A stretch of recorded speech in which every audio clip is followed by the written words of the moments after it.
Considering that we're on a roll with violations, tonight we're going over common Fcra violations, and that is Fair Credit Reporting Act violations for the creditors, credit bureaus, and collectors. Now, if you didn't see the collections video, head back to my channel or use the link in the description to check out the top 5 debt collector tactics, as well as Fcra and FDCPA debt collector violations.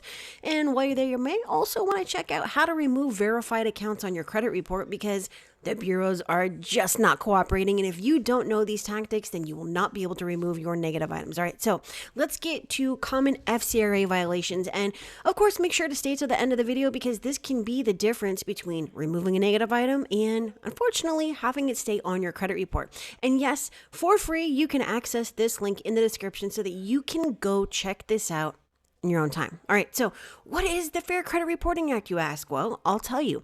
It governs the behavior of consumer reporting agencies, also called credit bureaus. And let's just make this a little bit bigger, because I don't want for anyone to say, oh, I couldn't read it.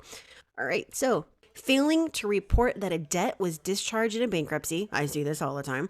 Reporting old debts as new or re-aged. I see this all the time. Hello, that's why it's called common. Reporting an account as active when it was voluntarily closed by a consumer, and reporting information that is more than 7 years old, like a bankruptcy, or 10 years old, like civil judgments, right? Furnishing and reporting inaccurate information. This one's my favorite. Your creditor must not supply information to a CRA that it knows or should know is inaccurate. You like that? Or should know. This includes reporting a debt as charged off when you settled it or paid it in full, misstating the balance due, reporting late payments when you paid timely. Oh, I love that one.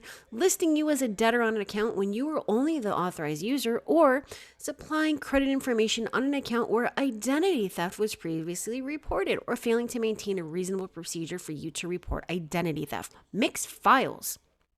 Now, just in case you don't know what a mixed file is, that is where it is your information plus someone else's information, or multiple someone's, right? So morphing or duplicating negative information with a stranger who shares a similar social security number, failing to distinguish junior and senior, mixing the information of persons with the same last name and similar first names, and combining or mixing credit files of persons with similar names living in the same city or zip code. Did you know this?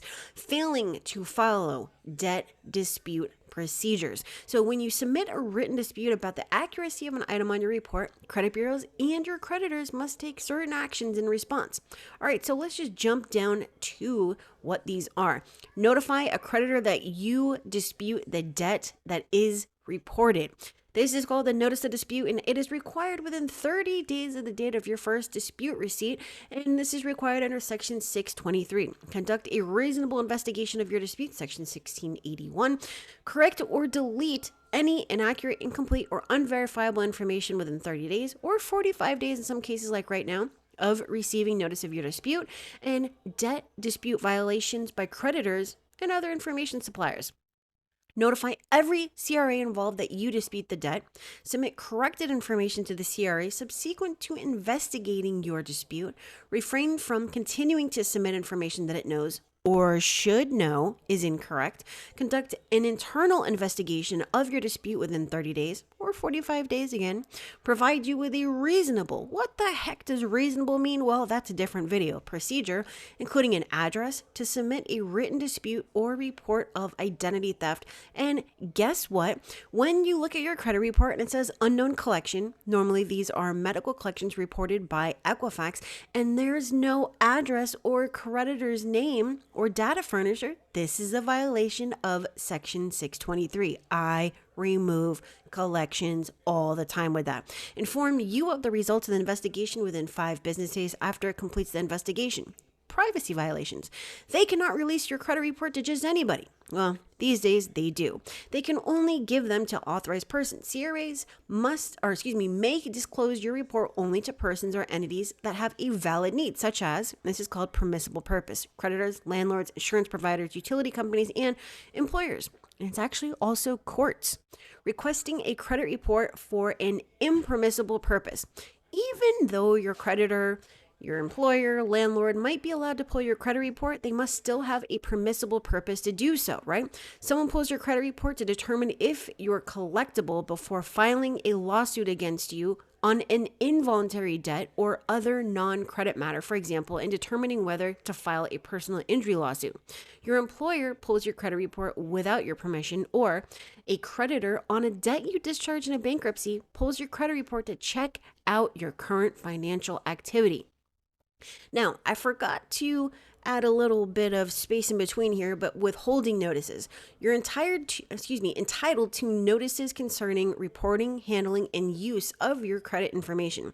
Notice violations under the FCRA might occur when a creditor fails to notify you when it supplies negative credit information to a CRA. Bingo! A user of credit information, like an employer or lender, fails to notify you of a negative decision based on your credit report. A creditor fails to provide you with your credit score if it was used as part of any credit decision.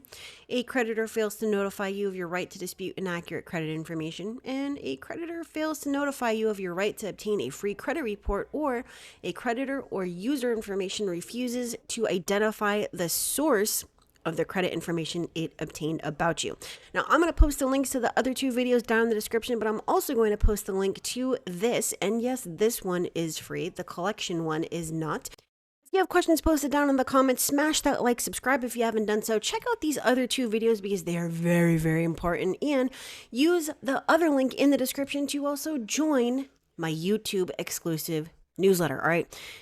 That is it. I will see you tomorrow, and if you need my assistance, use the link in the description at the top of your screen to schedule a call with me, and I will see if I can help. But that is it for today. Have a great one.